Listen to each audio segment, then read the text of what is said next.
रात का समय था। घड़ी की सुइयां 11:45 बजा रही थी। शहर से करीब 50 किलोमीटर दूर एक सुनसान हाईवे पर एक पुरानी लेकिन अजीब सी दिखने वाली बस खड़ी थी। वो बस दिखने में तो आम थी, लेकिन उसकी हालत देखकर कोई भी कह सकता था कि ये बहुत समय से इस्तेमाल में नहीं थी। लेकिन हर रात 12 बजे के बाद वो बस अचानक स्टार्ट हो जाती थी, बिना किसी ड्राइवर के। राहुल, जो एक यूट्यूबर और हॉरर स्टोरी ब्लॉगर था, उसने इस बस के बारे में कई कहानियां सुनी थी।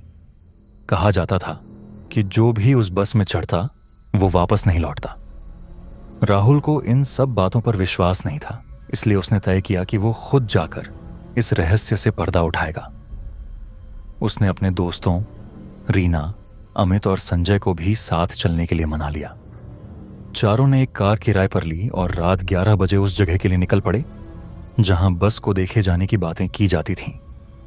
11:55 पर वे लोग उस सुनसान सड़क पर पहुंचे।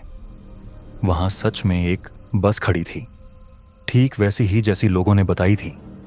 उसकी खिड़कियों पर धूल जमी थी, सीटें फटी हुई थीं और अंदर अजीब सी बदबू आ रही थी, जैसे बहुत समय से कोई यहां आया ही ना हो। भूत प्रेत जैसी कोई चीज नहीं होती, राहुल ने हंसते हुए कहा और कैमरा ऑन कर दिया। लेकिन तभी आधी रात के 12 बजते ही बस का इंजन अपने आप स्टार्ट हो गया। स्टीयरिंग अपने आप घूमने लगा। दरवाजे तेज आवाज के साथ खुल गए और अंदर से किसी के धीरे धीरे हंसने की आवाज आई। डर के बावजूद राहुल ने बस के अंदर जाने का फैसला किया। बाकी दोस्त भी हिचकिचाते हुए उसके पीछे पीछे चल पड़े। जैसे ही वे अंदर गए, दरवाजे जोर से बंद हो गए और बस तेजी से आगे बढ़ने लगी, बिना किसी ड्राइवर के। रीना घबरा गई। ये बस खुद कैसे चल रही है?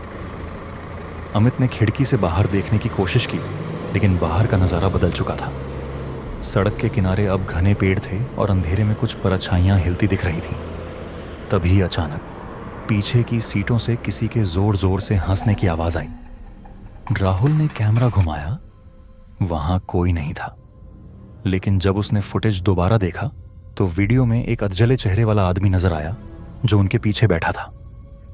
राहुल ने हिम्मत करके कैमरे की फ्लैशलाइट ऑन की और बस की पिछली सीटों की तरफ बढ़ा। वहां एक पुरानी जली हुई सीट पर किसी का नाम लिखा था, किशोर। संजय को याद आया, मैंने इस नाम के बारे में सुना है। कई साल पहले इसी बस में एक कंडक्टर था जो जिंदा जल गया था। रीना के चेहरे का रंग उड़ गया। कहते हैं कि वो अपनी मौत का बदला लेने के लिए हर साल नए यात्रियों को इस बस में बुलाता है। अचानक बस की लाइटें जल बुझने लगीं।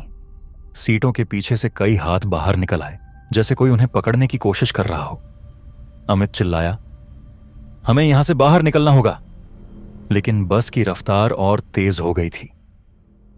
खिड़कियों के बाहर देखने पर लगा कि वे किसी अनजान जगह पर पहुंच चुके हैं, जहां सिर्फ धुंध और अंधेरा था। तभी एक गहरी डरावनी आवाज आई, अब तुम सब मेरे साथ हमेशा के लिए रहोगे। राहुल ने हिम्मत दिखाते हुए अपने कैमरे को सीढ़ियों की तरफ फेंका, जिससे बस का दरवाजा खुल गया। अमित और रीना ने हिम्मत करके खिड़की से छलांग लगा दी, लेकिन जैसे ही संजय भागने लगा, किसी ने उसे पीछे खींच लिया। राहुल ने देखा, वो वहीं जला हुआ आदमी था। उसकी आंखें कोयले की तरह लाल थीं। राहुल ने संजय का हाथ पकड़ने की कोशिश की, लेकिन बस अचानक धुएं में बदल गई और फिर वहां कुछ भी नहीं बचा।